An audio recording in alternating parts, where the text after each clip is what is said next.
Good evening and welcome. My name is Yusuf Ismail and the program you're watching is I Beg to Differ. This program focuses on interactive debate on socio-economic, political, cultural and religious issues affecting us as South Africans, and certainly looking, examining and unpacking some of the global dominant trends in the international community and what it means for us as South Africans.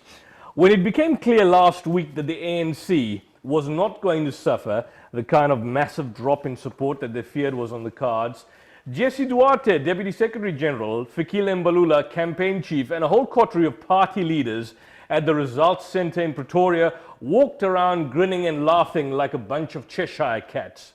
Well, here's the question. Did they dodge an electoral bullet?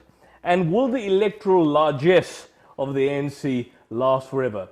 Well, debating that for the first time now, post-election, I'm joined in the studio by Rasool Snyman, who is founder of the Anti-Treason Movement, a well-known community activist in the Greater Durban area, and also joining us as a last-time Professor George Devenish, a Professor Emeritus at the University of KwaZulu-Natal and an expert in constitutional law. Welcome to both of you. Thank you very much. Thank you. Let me start off with you, Professor. From what we can see, and certainly looking at the results, the 2019 national election results, the aggregate of 57.51% represented the lowest level of support that the ANC has ever secured. From what you can gather, and certainly disappointing to a large number of South Africans, does the party slide seem inexorable in the near future, come 2024, then 2028? Well, it's going to really depend on one man, essentially, and that's the new president. If the president is able to display inspired leadership and using that inspired leadership to tackle the fundamental problems of the country, which are both political and economic, if he can put an end to the endemic corruption, if he can bring about far better service delivery, if he can effect meaningful reconciliation within his own party, and if he is able to govern the country in accordance with the letter and spirit of the Constitution and bring the people together, then he will be successful for South Africa. In other words, Professor, what you're saying is that as it stands, the ANC seems to be in deep trouble, and a lot of the cutting criticism has been reserved for the ineptitude of the DA to capitalize on, for example, the whole issue of state capture, grand corruption. President Cyril Ramaphosa would have to force his party, in effect, to engage in some sort of navel gazing, in a manner of speaking, Provilis, this internal analysis in terms of what has gone wrong. And I'm not so sure if he's a man really up for the particular position. Well, first of all, as far as Ramaphosa is concerned, I've indicated on these programs before that I worked personally at CODESA with Ramaphosa. He was known as one of the troubleshooters with Mac Maharaj, Fani van der Merwe, and he displayed very great leadership and political acumen in 1993 in bringing together the many committees that had to reach a consensus on very controversial issues. And this was done essentially through his expertise, his character, and everything came together at 3 o'clock in the morning on the 9th of December 1993. And he did a similar job in the Constitutional Assembly. So although I didn't know him personally and know him well, I did see him as a competent, effective, and also an honest broker. With some sort of, so you describe him as an honest broker with some sort of political acumen. So let me just bring you in on that point. And we're going to unpack the whole notion of even the man Ramaphosa. We always talk again and again about the will of the electorate, and certainly a large disappointment by a large number of people that the ANC is still in power. But the flip side of the coin is that some analysts are arguing that the party was to a large extent punished for state capture, or alternatively, some people hypothecate that this is as a result of the gradual decline that set in post-2004. Would you see that as symptomatic of ongoing trends in terms of how the ANC is viewed in the public? Because they still have an insurmountable large support base. Yusuf, for me, we have to look at not only the mechanics of party politics, but the framework of party politics in itself. We have to look at the system of party politics. For example, we talk about democracy, but we haven't as yet spoken about the different forms of democracy. I'll go back to the point that the ANC, when it came into power, and Professor Devonish is aware of that, there was talks of a second revolution. Whilst we inherited the parliamentary process, there was talks of a second revolution where we would restructure politics. Post-1994. Post-1994. And when one looks at even the Westminster model, for example, it's actually elitist in nature. Well, that's the system that we've effectively inherited, and the ANC has certainly bought and continued that trajectory. Well, in the struggle narrative, the idea was that we'd look at everything and reinvent it. We'd reconfigure it. We'd turn it into a true democracy that reflected the people and at the same time served the needs of the people, not served the needs of an elite. The argument even prior, for example, the ANC, earlier in its trajectory, when it was still younger, and Nelson Mandela and Robert Sobukwe were still in the Youth League, they challenged the ANC because of the fact that the ANC did not want independence or liberation in the true sense of the word. It wanted to share dominance. So basically, just to unpack that, when we talk about, I mean, what would the defining parameters of a second revolution be? I mean, what would that entail? Are we talking about some degree of bloodletting? Are we talking about a total overhaul and collapse of the existing systems? What are the kind of, if you zero in, you talk about a second revolution, it's very arbitrary by its nature. What are the kind of key factors that would constitute? One would have to look at how to restructure the system, because if one looks at, for example... Which is doing away with the whole parliamentary system? Not necessarily. It could be a phased approach. It could be, for one could look at the system and say, is it functioning? One could analyze the system, is it working? And then say, who is it working for? Is it addressing the needs of the people, or is it addressing the needs of an oligarchy that's sitting out there and plundering the state? Now, we haven't had a chance post-1994 to sit down as a nation and say, where do we go to now? This was the dialogue that was supposed to happen.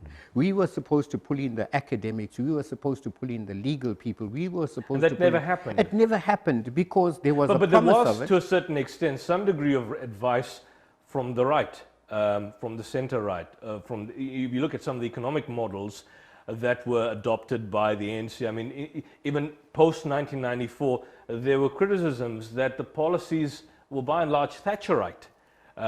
In terms of the economic policies adopted by the ANC, in terms of what Nelson Mandela for him, for example, he spoke about the whole issue of nationalization, and then post-1994 an about turn of privatization is a way to go in all industries. Well, that was again, as the anti-treason movement, we don't believe that foreign aid is foreign aid. We believe foreign aid is a guise for treason, because one has to look at what does a republic do? Who does the republic serve? Whose interests does it serve? For example, the utilities company should be serving the interests of the nation. Yes. If the utilities company is taken and sold to a foreign person who benefits from the soul and blood of the nation, is that not within the parameters of treason? Absolutely. And there's certainly questions can be led, and certainly we could look at it from a legal perspective, but I just want to focus on that. It's a general given. South Africa's economy is struggling, has been struggling for a number of years. Ramaphosa has promised to tackle current challenges, and certainly from your assessment of the man in 1993, in the early 90s, you saw him as someone with some degree of political acumen. The reality of the situation is that for the decade during the Zuma administration, even as a deputy president, there was inevitably a large amount of inertia on his part in either not doing anything, not speaking out against anything that was happening. I mean, surely he would have known about the fact that almost every single government department within the then Zuma administration, one could argue even now, was infested with grotesque levels of corruption, never spoke out against it. And post 2019, post 8th of May, we were just having a discussion. If you look at some of the appointments, well, certainly the proposed list of cabinet members, you've got the usual suspects, Batabile Dlamini, Malusi Gigaba, Nomvula Mokanyane. I mean, individuals with rather tainted backgrounds. I'm asking the question, is this just simply not, you know, as people would describe Reagan, what they would call a Teflon president? Well, you know, I mean, my own view of that is the following, that Ramaphosa was biding his time. It was a political judgment he made. If he had taken an aggressive approach to President Zuma, he would have been booted out. He took a decision. Would he have not maintained or retained his respectability and his principles? Well, I think he took the decision that he had to keep his head below the parapet because he was aiming for the top job. And he realized that if he remained in the position of deputy president, didn't antagonize too many people, then he would have a very good chance of becoming the president. So he opted. Was he biding his time, in other He words? was biding his time. And ambitious at the same time. He kept his head below the parapet. And when the opportunity came, it was a risk. All politics involved a risk. And he took that risk with everything it involved. And then ultimately, he got the top job. And he now is in a position to actually put the things right. So someone that's expedient. And are you saying we need to give him the benefit of time? Well, I think from my point of view, that was one of the ways in which to go. If he had openly rebelled against Zuma, he felt that he would have no prospect of being president. So he made a judgment, you see. A judgment call. It was a judgment call, Well, rightly or wrongly, and there may be moral reservations about that. Why did he not speak out against injustice? Surely he had a moral and political. He did so. You see, he took that judgment to remain quiet, and now he's emerged as the president. And before we go for the break, the list of members who people would have expected to have no longer been part of the National Assembly, those individuals still find themselves there. The argument put forth back then was that he was waiting his time till the upcoming elections and not wanting to antagonize or cause inherent divisions. But what's the excuse now? Well, it's more or less the same, that he is still dealing with deep divisions within his own party. Yes, with deep divisions and very difficult people. And once again, I would give him the benefit of the doubt.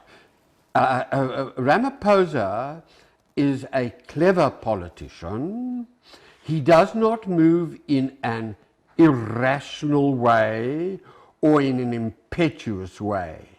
He moves slowly and he tries to take his own constituency with him. In so doing, he has actually weakened the opposition within the ANC, and there is now this powerful Ramaphosa factor that Ramaphosa is far more popular than the ANC. And this has strengthened his hand within the party. Well, we're going to look at the implications of that, because you made some telling thoughts there. We just have to go for a quick ad break, as I've been noticed, and we'll be back shortly to continue the discussion.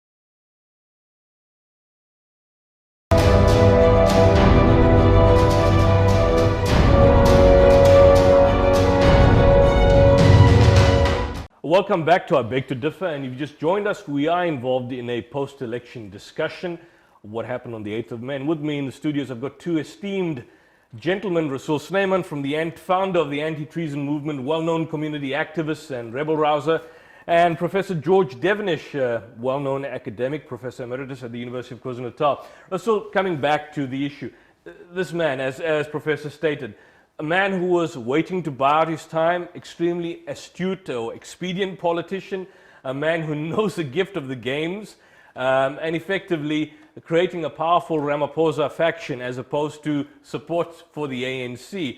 Is this not someone that is riding his high horse and effectively opening up a new way, a new demagogue on the horizon? You've just made me smile, Yusuf. Firstly, it's a good captain on a pirate ship. They're out to commit piracy. Now, whether he's him particularly is the same. Would you say him representing the pirate, well, the captain may not necessarily be as rotten as a pirate ship? Whether you have a smart captain or you have a dumb captain, the end result is piracy. So that is where we stand as far as the politics of the ANC are concerned. The ANC, as you rightly pointed out, by the appointment of the cabinet members, means it's still on track. The captain could change. The first mate could aspire to be captain, but the piracy continues. One could argue the level of skullduggery would not be as amplified on the same level as within the Zuma administration. No, it would be smoother. In fact, more sophisticated. It would be more sophisticated, for example, and it's like your robber giving you a glass of wine after he's taken your fortune. What we have to look at is, again, I'm looking at the vehicle, the state vehicle. What is the state? What is the republic? Who is the republic supposed to serve? How does it serve the people? If it is not serving the people, is this republic still a republic? Are we still on the ship of the people, or are we now on the ship of pirates and at the we in the gallows, we the people? Now, when we look at the concept of the republic is supposed to serve the people. The republic is supposed to have servants every 5 years who bring the greater good to the people. If the greater good is not being brought to the people, then we have a problem. Which hasn't been done for the past decade. It hasn't been done. The argument is that it will be done. That's the point. It's 25 years later, quarter of a century. I don't think we have the time and the luxury to wait another 5 years. To have faith in people. No more. Democracy is not based on faith. Democracy is based on questions and doubts. That's why you have a constitution, to rein people in, not to give them a free rein. If one looks at our hospitals, for example, go to King Edward. It's like being in Dante's seventh circle of hell. The queues now on one of the public hospitals are infinitesimally long. Now, healthcare. Yusuf, I work in communities. I've seen children die.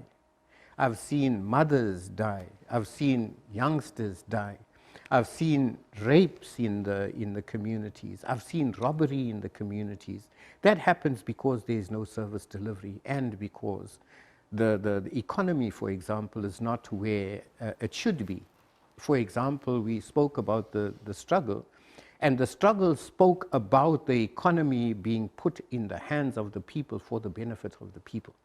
If we inherit an oligarchy that plunders the state, it's not an innocent act. If someone stole my cell phone, it has ramifications in terms of I wouldn't be able to call. But when someone plunders the coffers of the state, someone dies somewhere because there's no medicine, for example. Now, who comes and gives that? The culpability, the responsibility. Exactly. It's a grave thing that's being done, and we treat it too lightly because it's been normalized and culturalized that we accept corruption as something minor, but it's not minor. In China, they hang the politicians. You know, because it's grave. I mean, we started the anti-treason movement on the basis that it's a crime against the people and a crime that results in death and poverty. If, for example, you live in a shack, if you live in a shack, you get what is called the poor man's disease. That's TB. Everyone has TB, and people are dying of it. Probably one of the highest in the world, in South Africa. Who holds the politician that plunders the coffers responsible? Cyril Ramaphosa, I beg to differ with Professor Devonish on his integrity. He was responsible for MTN moving millions, if not billions, offshore. He and his party are responsible for allowing companies to move money offshore without any taxation, tax-free. I mean, that's the whole point, because for Africa alone, as much as about 30% of private wealth is or maybe held offshore, and you're denying African governments, if you took looking at it in dollars, approximately $15 billion in tax revenues. South Africa is no different. I mean, there are armies of tax advisors, multinational companies. They exploit loopholes in the tax codes to effectively the shift profits to tax havens at the full support of the governments, and South African government no different. Well, that has been the argument, and it comes down to one question: who does the government serve? I mean, at the end of the day, Professor Devonish may agree with me, there is what we call the state, and below is the government. The government is not the state. Yes. The government is an arm of the state, a manifestation of the state. And that's the conundrum that people make. The government is not the state itself. Well, what we do, there was a silent coup in 1994, where the ANC, using our trust on them, we trusted them as a liberation movement. What they did, they committed a coup. What they did, they convinced us, the people, that they were the state, which meant they could do anything they wanted, with whoever they wanted. Years. Yes, and we felt that we're powerless to challenge them. But in direct democracy, the people should have rights and powers. For example, if we feel that Parliament is not serving us, we should have the right to dissolve it as the people. If we want to call a referendum, for example, we don't have the powers to call a referendum. Government calls the referendum. It's like the wolves calling a referendum for the sheep. It's a phenomenal analogy. You know, and this is where the common voter has been bamboozled, as Malcolm X would say. Kind of ostracized from the actual political process, the process of political participation. It's with the exception, of course, of just simply putting a cross next to a box. The ANC is brilliant in magic acts. It's tantamount to David Copperfield. Well, I mean, that's an interesting analogy, Professor. I need to bring you into this, because if, as Rasul says, and I'm not so sure if you agree, that there was indeed a coup in 1994, and that by and large, to a large extent, the situation in South Africa has not been extremely positive these past 25 years, despite the political spin and rhetoric that comes out from the mouths of politicians. There's been degradation, there's been an amplification of poverty, amplification of crime, almost every department rampant with corruption. The problem that I have is that despite all this, despite the recognition by the masses, and we've seen this in Durban, and possibly sometime next week a talk about bringing Durban to a standstill, despite all of that, despite all the dissatisfaction, the ANC, as it stands, doesn't seem to face any kind of significant challenge to its power. I mean, people talk about the next 5 years being a test.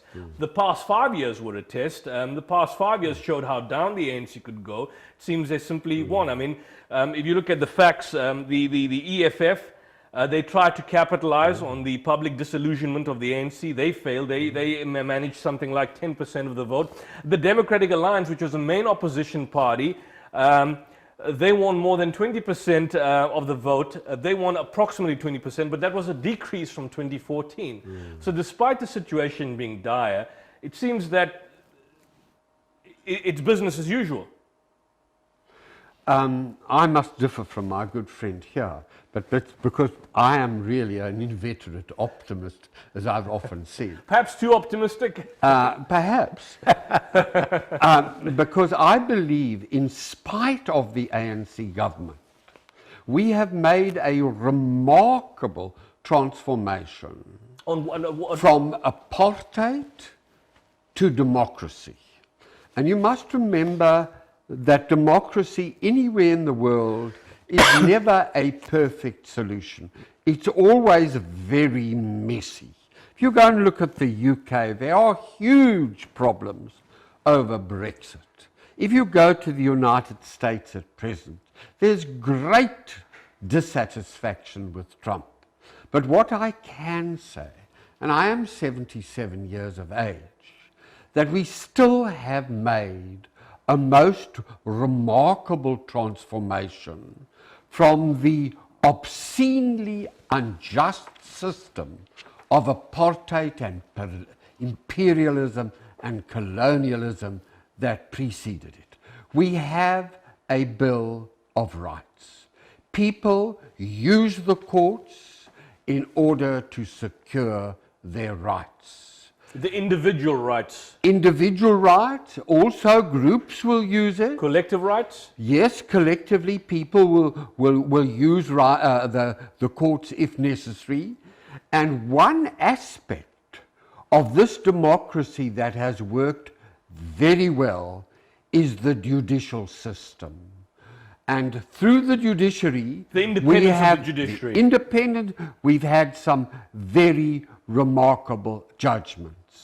And I'm pleased to say that as a South African, I feel that I can walk tall with my fellow citizens, that I value them as equals, regardless of their culture and their religion, that the democracy has brought us, for instance, freedom of expression and many other rights. Where we have failed greatly is in relation to the socio-economic rights, and we have failed abysmally to bring about equality in relation to the economy. That's been a fundamental failure, is the economic inequality, and that is largely the fault of the ANC. With the civil and political rights, we have, in my view, made great progress.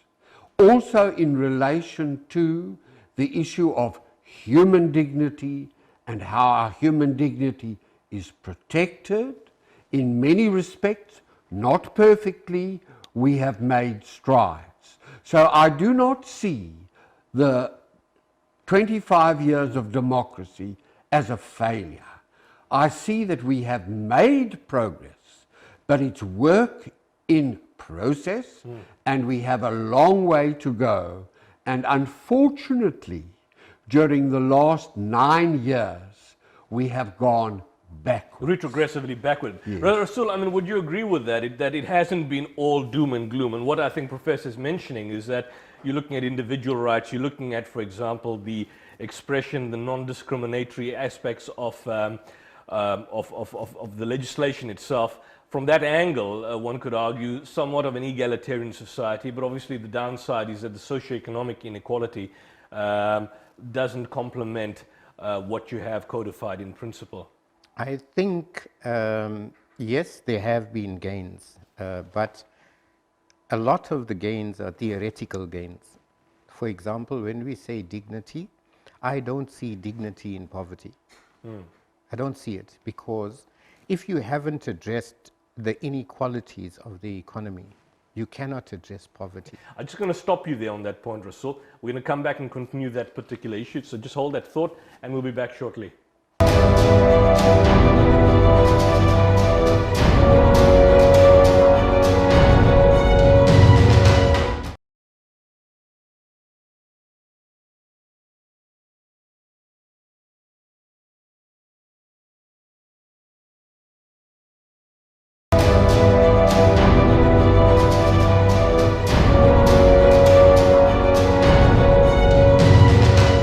Welcome back to I Beg to Differ, and I'm your host, Yusuf Ismail. If you just joined us, we're having an interesting discussion and conversation on what faces South Africans post 8th of May, with the ANC once again winning these elections. Rasul, just having interrupted you on that particular point, and I think the point you're articulating is that dignity and the rights of the human being and the individual cannot be viewed in isolation at a theoretical level without obviously some sort of practical representation in terms of the socio-economic equality on the ground, which the reality hasn't obviously played out. When we look at, for example, the shack cities, I work amongst them. And what I see there is not democracy. I know a young girl, for example, who's 26 years old and doesn't know what freedom means in the true sense of the word. If we look at, for example, our liberation struggle, we've got to say, what was it about? What was it about? The principles of the Freedom Charter? It was the commodification of a people and them being turned into mere cheap labor to advance the cause of the elite who ate high on the hog, so to speak. Now, society is still fractured along those lines. Our poverty has deepened. It's gotten worse. Our shack settlements have now become shack cities. For example, our hospitals have gotten worse. Our educational system is failing. Those who are still arguing that this is all as a result of the legacy of apartheid, that argument, that argument is becoming more and more shallow by the day. I don't, it's a truism to a large extent, because apartheid never ended. The economic apartheid Economic continued. apartheid never ended. We may have had the legal apartheid stopped, which Professor Devonish has alluded to, and I agree with him. But when we look at the economic apartheid, it never stopped. It never stopped, it continued. All that happened is the apartheid elite was joined by the new black elite. Why when they had the opportunity? Again, we Were say, they co-opted? Was it a question of pressure placed upon the leadership? Was it fear? Was it a lack of understanding of ideologies? I mean, a lot of these individuals who were in prison were not probably aware of the makings of a state, how to run a state. Yusuf, one can only juxtapose this against what they call the neo-colonial state. A true liberated state would take the people and place them at the center, because the people are the state. But when it takes the people and place them on the periphery and takes companies, for example, and place them in a position of centrality, then that is not the state. It's not a people state. It's not a republic. I mean, the irony of what you pointed out, I was just looking at the business report 2 days ago, the meeting that Cyril Ramaphosa had with the Africa representative of Goldman Sachs. And accompanying the article was the talk of, again, investment into the country, leading to the creation of jobs, the usual rhetoric, but at the end of the day, still a maximization of profit for a limited few, and the talk of creation of jobs, job opportunities, very arbitrary and peripheral. Well, Yusuf, the argument from my point is that when we say we want to create jobs, under apartheid we had jobs, we were cheap labor. So if we continue the mantra of jobs, when are we going to talk about economic ownership? Who creates jobs? It's Yes, small business. when- It's a small business when- owners, not government, right? When do we look at the ownership of the economy? Now, we go back to the ANC and its cadre deployment and the fact that it cannot find its way out of this maze, not because it does not have the capacity, but because it does not have the will and it does not have the vision. I'm a business consultant, for example, I take people and I do business plans, and when we take them to the financial institutions, we find a cadre sitting behind there who cannot fathom a business plan, for example, but he's placed there because he gathers votes. Now, the ANC is sacrificing the republic for the party. Now, when any entity, if my business... Is this just simply naive on its part? No, or it's is not. it It's deliberate? a calculated move. Why is it calculated? When we look at 1994 was a merger between the new elites and the old elites. I mean, wasn't there an integration between the apartheid regime and the new apartheid regime?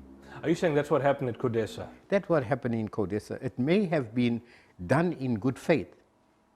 It may have been done in good faith. But one has to look at the shenanigans that happened before, which was the talks before talks. We've had this discussion, Professor, about the so-called political compromise of 1990, 1991, 1992.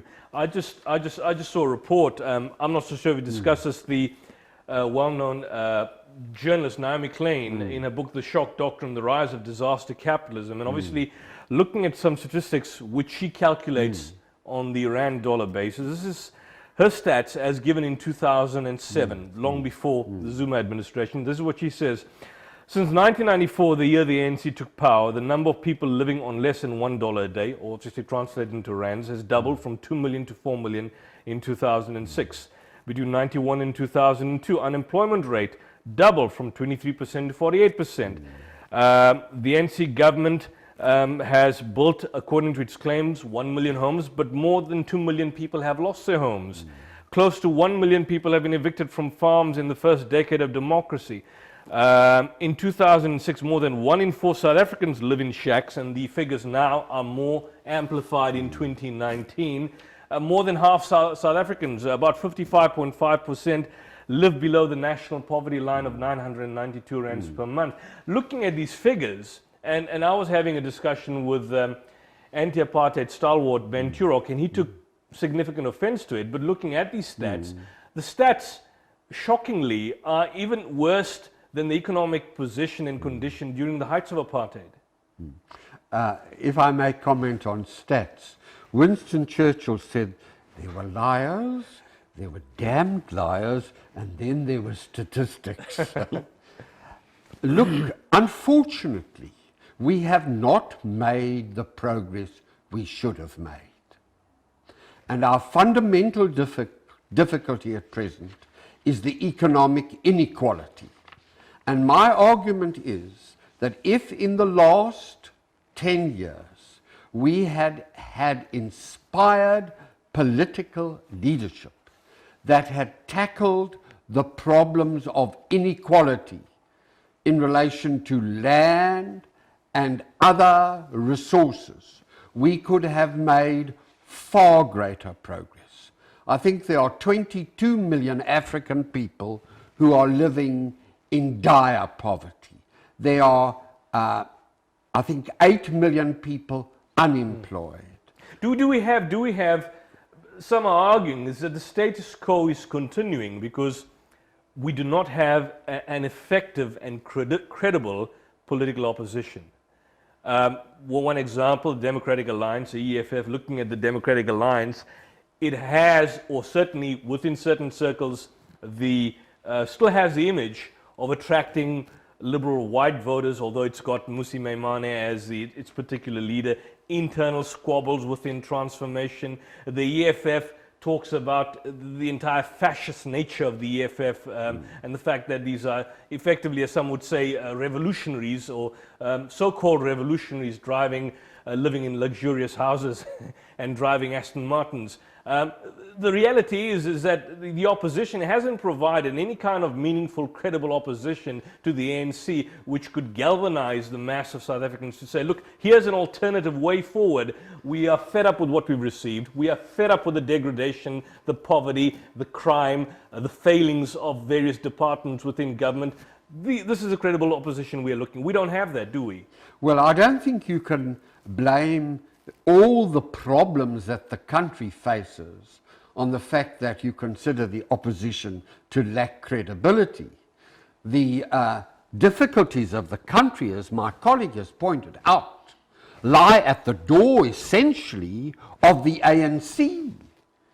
You know, we cannot say, well, it's the fault of not having a credible opposition. That is an argument that I reject entirely. The state of the country, the lack of economic equality, is the result of corruption within the ANC, that the ANC hasn't lived up to the great ideals of the Freedom Front, of the Freedom Charter. There is where the fault must lie. And that what I am saying is that if you had inspired political leadership within the ANC, and that can still come, and my own view is that Ramaphosa has the opportunity to provide that. But I still continue to say that doesn't mean that democracy has failed entirely. I believe that democracy continues to work in South Africa, however messy it has been, even if it has been not entirely successful, and that we need to continue on the democratic path, and that our constitution, although most certainly not perfect, is a workable one that can deliver results. And the judiciary has risen to the occasion. Did you see the political landscape being influenced and changed somewhat by now certainly the emergence of the far left, as some would argue superficially, the EFF, and also the far right with the Freedom Front, or slip of the tongue, mentioning the Freedom Front, I think galvanized something like probably 10 seats in Parliament. Does there seem to be a slight shift in the political landscape indicating that, albeit at a very slow camel-paced level, dissatisfaction? Oh, I think not a little dissatisfaction. Significant I amount. think very considerable dissatisfaction, and that the considerable vote that the EFF has obtained indicates their intense dissatisfaction with actually not only the government, but the system itself. It's a warning sign to South Africa. But the warning bells are ringing. But that's a danger, because we've had this discussion before in respect of the EFF and the political makeup of this creature. Although arbitrarily may seem to evoke the slogans of the left, by its very nature, some have argued, fulfills all the requirements of fascism. Well, I agree with that. I think to a large extent the EFF is a fascist grouping, and their tactics are fascist. It's also combined with an element of Marxist politics, because they have indicated that they want a centralized economy, at least in relation to land. They want the state to own all the land, and then the state will let it out. Russell, a quick point on that before we have to go for an ad break, but a quick point on that in response to Professor. I think we've mentioned a number of things. One thing that we talk about, the land issue and the EFF. If the EFF centralizes land, for example, then it gets to plunder land. We cannot address the land question. And the same with BLF, Black First, Land First. The same. Again, Professor Devonish has just mentioned it's the system as a whole. So I don't think changing one cog or another is going to change the system as a whole. When we look at, Professor Devonish has indicated that we lack leadership. I'm going to argue that we lack leadership with a vision, because it depends on where you're leading us to, not just that you're a good leader. Just stop on that point, Russell. I'm going to come back to you, but I'm just been motioned that I have to go for a quick ad break to pay our bills, and we'll be back shortly.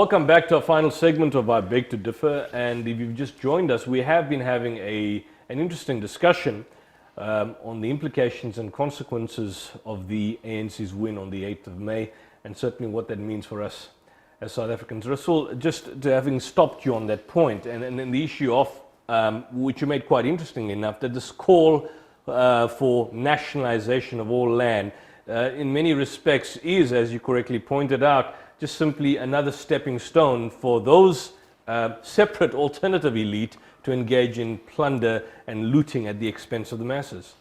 We have been, I'm going back to the point of the second revolution. We trusted the ANC.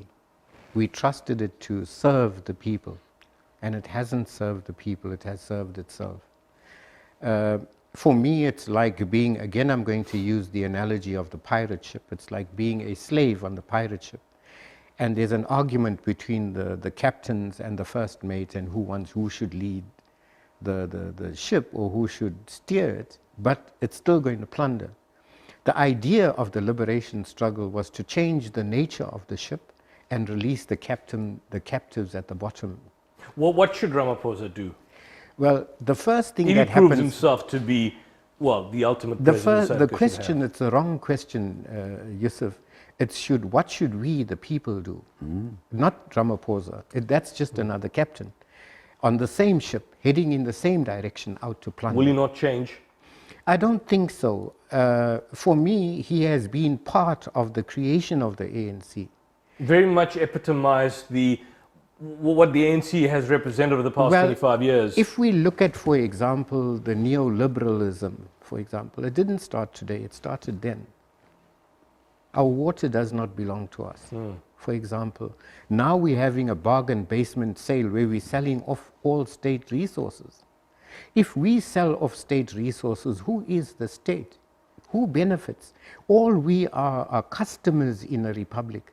That's not of our own ownership. We don't have access or ownership to anything. We don't own it. Resources, land, water, nothing. We don't. Land was one of the primary reasons why we fought the liberation struggle. Land. If the land question has not been addressed, then there's no freedom. But the fact that these parties again are purportedly addressing the land, what's the danger there? The land issue is a band-aid. It's not a solution. All we're doing is we're shifting around the problem, but not dealing with it. Land comes with three components generally. The one component is land ownership. The second is productive values. The third is the minerals and water and so on and so forth. And we should not conflate the three. Let's say, for example, in a perfect system, for me as a socialist, I'm a socialist, unapologetically. In a perfect system, the state would own the land. Why would it own the land? It would own the land to save it from the bankers. Number one, because the bankers take your land in private property. They give you loans. They basically are the actual generally owners. When the property is bonded, it actually belongs to the bank or the financial institution. Then, if we look at the productive values, everybody should have equal access to the productive values. Whether you're a white farmer, a black farmer, yellow farmer, miner, everyone should have at least access to that equally.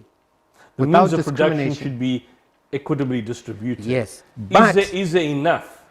There's more than enough. I think a survey was done, and it was said if we take the monies that this country has, or the wealth, we'd have 5 million each. Every citizen here would have money, and we generate money.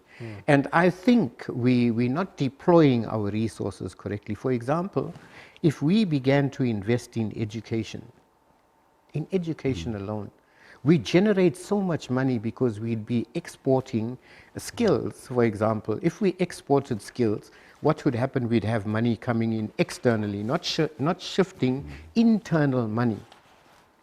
If we, for example, took a technological leap, we'd be creating. We wouldn't be relying on China. Why are we importing? Why are we relying on China? If we, for example, made land accessible to everybody else, everybody in the Republic, over and above color, and people could farm if they wanted to, they could produce if they wanted to, and they could get into business in an easier manner, We generate income. If we say this GDP is great, we treble it. Believe me, we do that. Because I don't think we lack in the intellectual department. I don't think... So when we hear the slogan then, and as you've unpacked it and explained the ramifications and the implications of what you're stating about land belonging to the state, when the same sloganeering is made by political parties like the EFF and now the ANC, which seems to purportedly jump on the bandwagon, what's the meaning that they import to that? The meaning is that wolves are arguing amongst themselves about the property of the sheep. So in other words, deployment of land amongst cadres, amongst a certain selected few. This is an argument between thieves. It's not an argument between the people who should be rightly... So it's the thieves talking about nationalization of land for themselves. To plunder. It makes it easier. If they nationalize land, they can plunder it much easier because, one, they can sell off the rights and get kickbacks on it. Two, they can keep the people in poverty because the ANC functions and keeps power because it preys on the poor, promising them a tomorrow, their saviors. The poor not realizing that these are the very same people who are causing their woes, who are now promising them solutions. Why is there no political awakening? Political awakening, Yusuf, this is an interesting question because I just wrote something on it and I was saying, it's the psychology of the oppressed. Frantz Fanon talks about this. Paulo Freire talks about this. It says that when the oppressed begin to think and measure, they measure themselves and they measure others in the measure of the oppressor. Now, our people, if you look at cultural, there's a cultural point here that we tend not to look at. For example, when you look at cultural societies, they tend to place faith in leaders, blind faith. And this is either in chiefs or kings or even the politicians. And the ability to overcome and overlook shortcomings. Well, it's a sense of powerlessness. It's a sense of the lack of agency is where we can't change the state of affairs. So let's appoint Yusuf to change it. And then we give Yusuf a blank check. Yusuf plunders and makes us poorer. We still trust Yusuf because he's the savior. Now that savior mentality you'll see in the EFF when they created Malema. Then they created Zuma. For example, it's populist. Populist support. And it's demagogic. Is that what it basically amounts to? The idea of the powerlessness of the poor resulting in the political leadership that we see and the demagoguery that's at large. And Ramaphosa perhaps maybe a manifestation of that? Well, I still believe that democracy can work. I'm unlike my colleague here, Sue. I'm a social democrat and not a socialist. So, I mean, the kind of system I want to see in South Africa is more or less a resource-driven economy that will have sufficient resources to support a welfare state and the kind of economy you get in the Scandinavian countries, where you take people out of poverty, you provide them through the resource-driven economy with jobs, and then you look after those like the people who are destitute, and there should be a minimum of those, the elderly, the disabled. But essentially, I believe in democracy and contestation of political parties.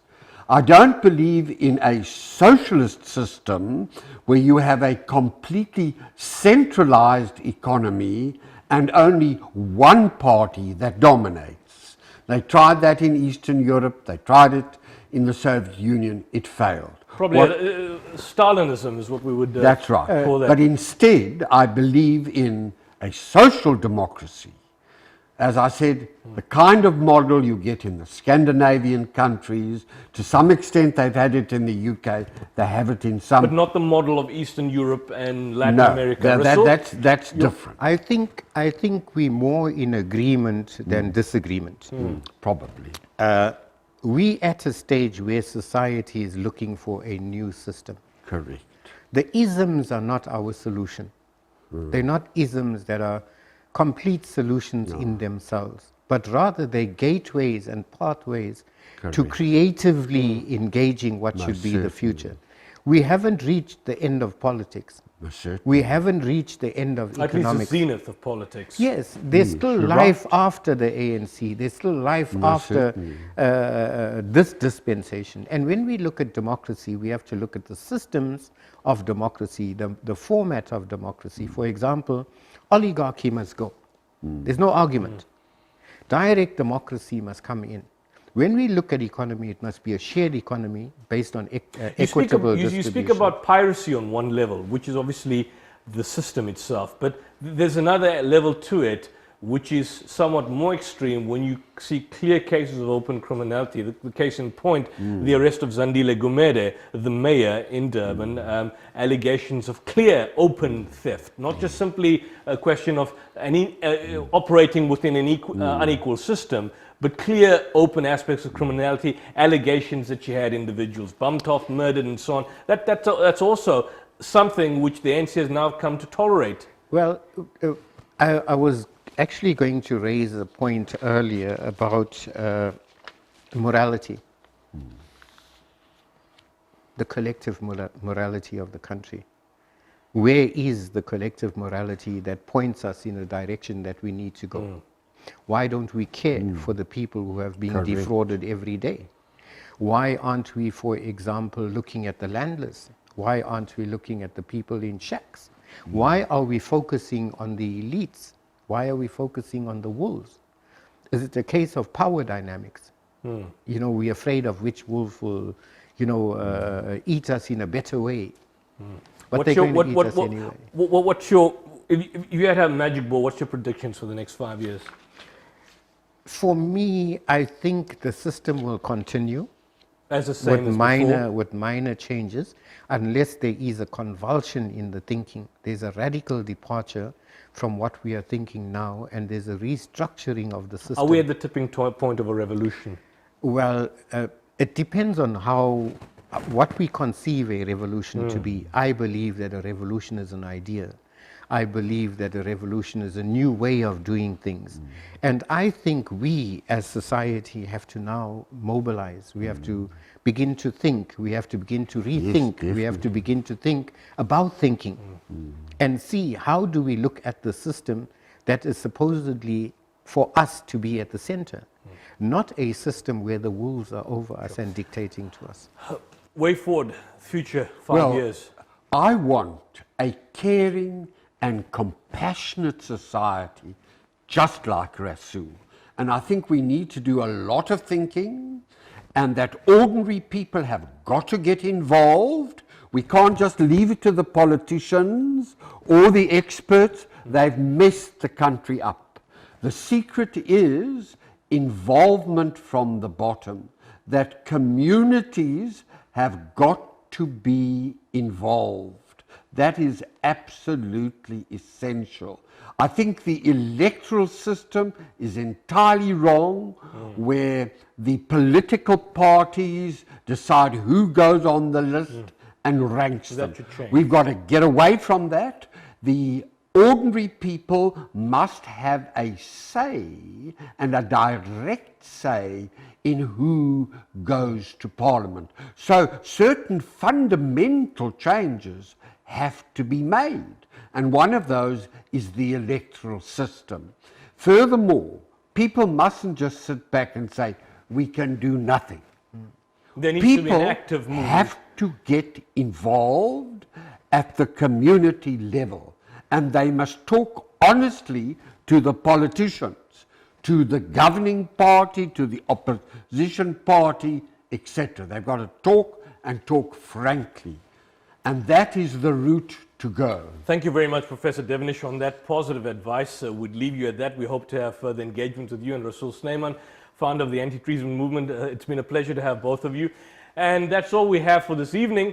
You've been watching I Beg to Differ. We've been discussing post-election coverages in South Africa. And join us next week for more interactive debate. Till then, this is Yusuf Ismail signing for and on behalf of ITV.